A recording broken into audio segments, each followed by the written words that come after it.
What's up, everybody? Spot of Nerd here with a brand new episode live from outside. As you can see, quite the beautiful backdrop. I'm sure you can see behind me though, but it is one of those gorgeous, rare, beautiful days here in the Pacific Northwest. So I thought we would just do the review outside, right here, right now, because I don't even know where to start, and I know I say that quite a lot on this channel, but we are going to review Kingdom of the Planet of the Apes. And as much as I will admit that I was actually wrong about certain aspirations, certain predictions, the, no pun intended, the apocalyptically horrible, tragic, terrible fucking film that this was is just, I don't even know what clearly the right words to say. So without further ado, let's just get into it, because dear God, just skip this.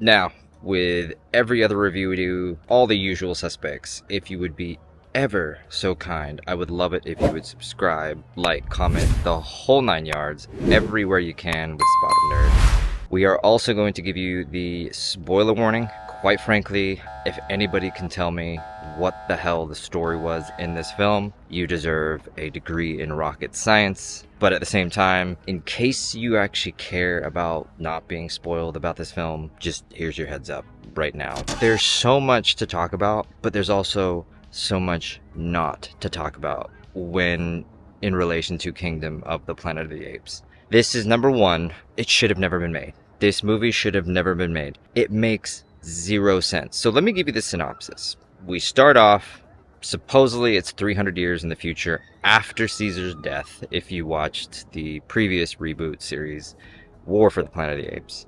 So you have tribes, different ape tribes. One is pretty evil, like you've seen in the trailer. There's like the beach people, they're evil, and then you have the tree people who are living free and peaceful, and their spirit animal is literally birds. They're eagles. So cool, whatever. You just think, what are we gonna do here? Then it goes downhill, and I'm talking within 2 minutes of this film starting. So you see the girl in the trailer. Her name is May, and a lot of us who are big fans of Planet of the Apes think, okay, there was a little Easter egg in Dawn of the Planet of the Apes where the space shuttle goes to Mars.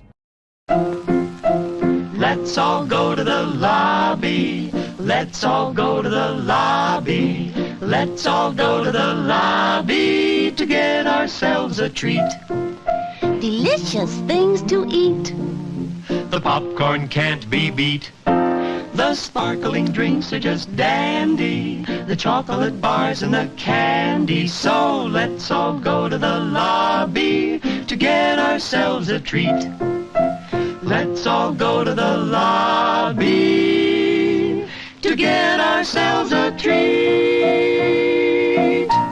Active track is pretty cool. This is almost a test. We've got Comic-Con coming up in less than 2 months. So I figured it was just, I mean, shit, why not? It's a nice day. Let's do the review. I've just spent 2.5 hours of my life that I will never get back. If there is one warning I would ever give you that you should take seriously, this is this warning right here, right now. As much as I'm going to spoil this film, Kingdom of the Planet of the Apes, don't go watch it in the theaters. Dear God, you will be wasting your time and your money more than ever. And I know times are tough probably for everybody, so please, for the love of God, do not go and watch this film. It is that bad. It's so bad, in fact. So every year on this channel, we do a best and worst of the year in relation to film, TV, movies, etc. Trust me, this has already got number one. 300 years in the future, Caesar is dead. There are multiple clans of apes around the world. You've probably seen the trailer. You have the tree people, you have the beach people. The beach people are the bad guys, the king. Tree people are eagle people for whatever fucking reason. And the bad guys, the beach people, apparently have misguided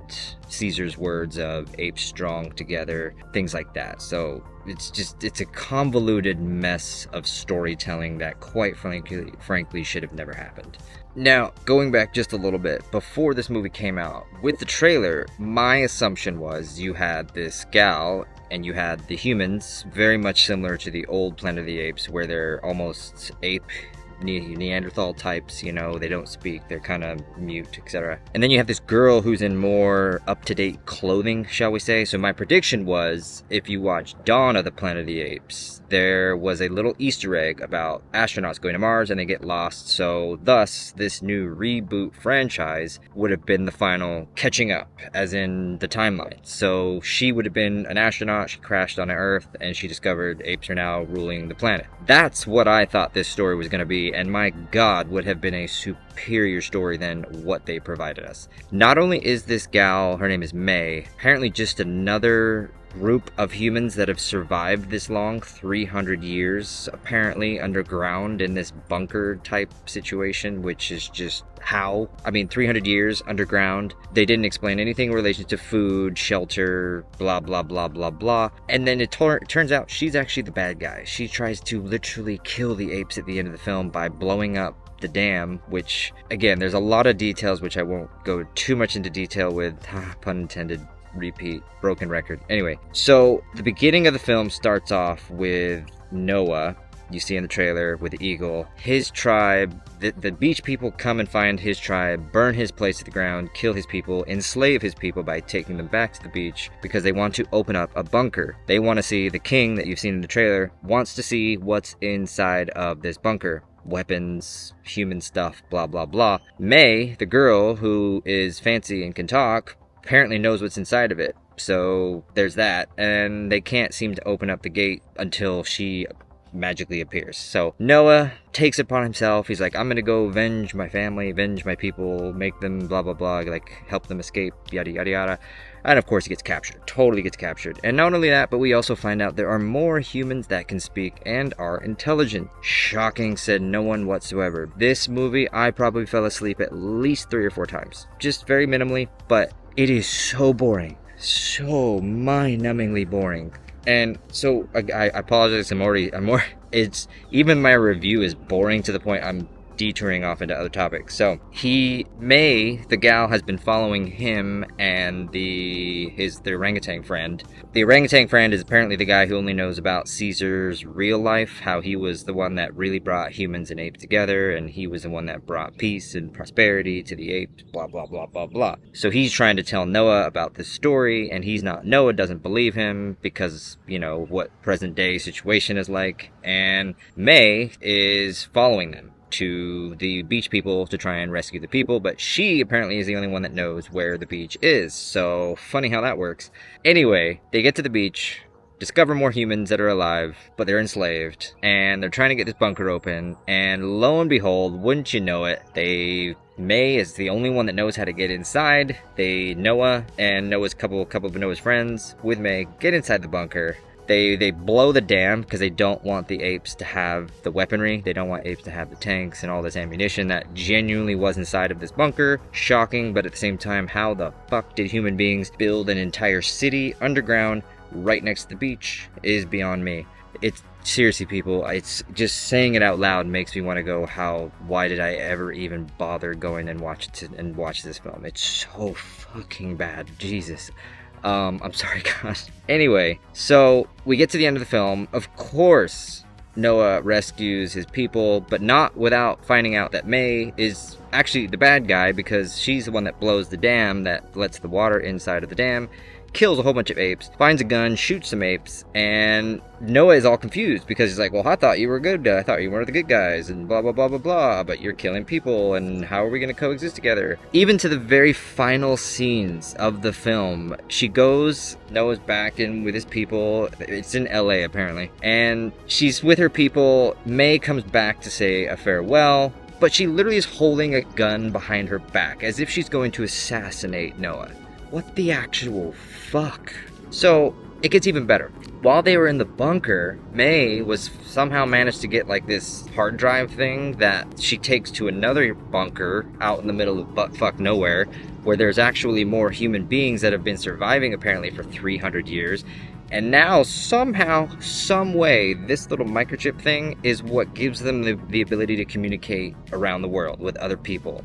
And we now find out that there's actually more people still alive around the world, all because of this one chip that was inside of this bunker that nobody could get inside for 300 years. Huh? What? The fuck? I'm sorry, what? I have never, and that's where I'm trying to like convolute. I have never witnessed such a shit fuck of a story in my entire life.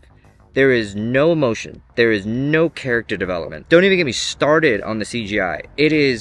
Now that was one prediction I did get right. I was worried about the CGI in this film. I was correct 100,000%. The CGI was garbage. And the way I give you the examples of, if you look at Dawn of the Planet of the Apes and if you look at Rise of the Planet of the Apes, even War for the Planet of the Apes, anytime they're in weather, anytime they're in mud or snow, things like that, like I've said, you could see in their fur that there was actual snow and mud and muck and gunk and everything else in between. In this film, you'll straight up have two apes having a fight and nobody's even getting so much as a scratch. Not a single scratch. And even at the end, of course, the king gets blown out over to the dam and, you know, eagles are attacking him left and right, like straight up. A whole bunch of eagles are coming at him with hawks and their talons, and sure, he's getting a little bit of blood, and that's about it. That is literally about it.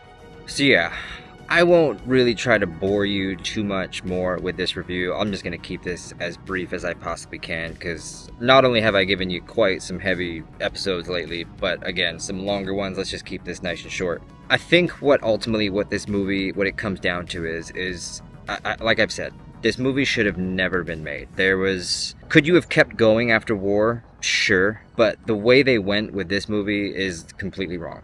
The story, there is no such thing as a story here. There are so many different convoluted messes that they try to put together in a 2.5-hour film is just astronomically terrible and tragic, really, because again, it destroys the foundation of what these reboots were: Dawn, Rise, and War. I can't believe you can just I mean, seriously, a third grader could have done a better job at writing this movie. From the dialogue, like I said, the cinematography, the CGI, going back just briefly a little bit. Apocalyptic type films I'm a huge fan of, but anytime you have the future and the world is done, you gotta do it right. And I think they did. I mean, they say you should go see this in IMAX. Quite frankly, I don't think you should see this at all. But if you're gonna see it, wait for the streaming services, because trust me, IMAX is not gonna make a difference on clarity or whatever that might look like. No pun intended. But you've taken something that was beautiful, and once again, Disney, doing its very Disney best, destroys it without hesitation.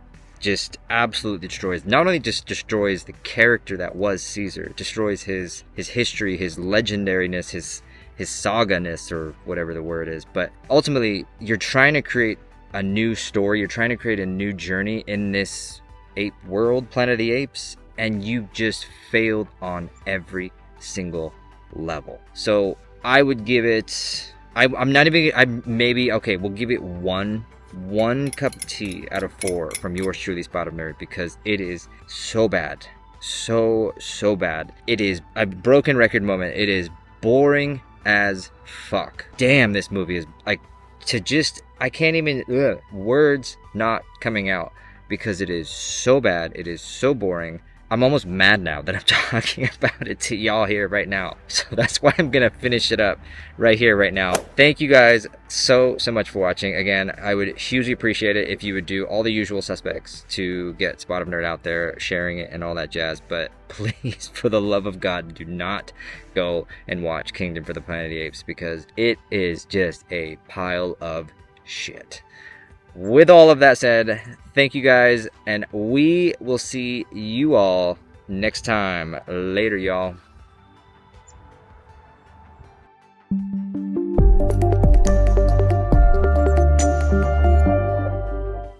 I forgot to tell you guys, perfect end credit scene right here. I forgot to tell you the best part of the film. It was the fucking credits was the best part of the film, because thank God that shit was over.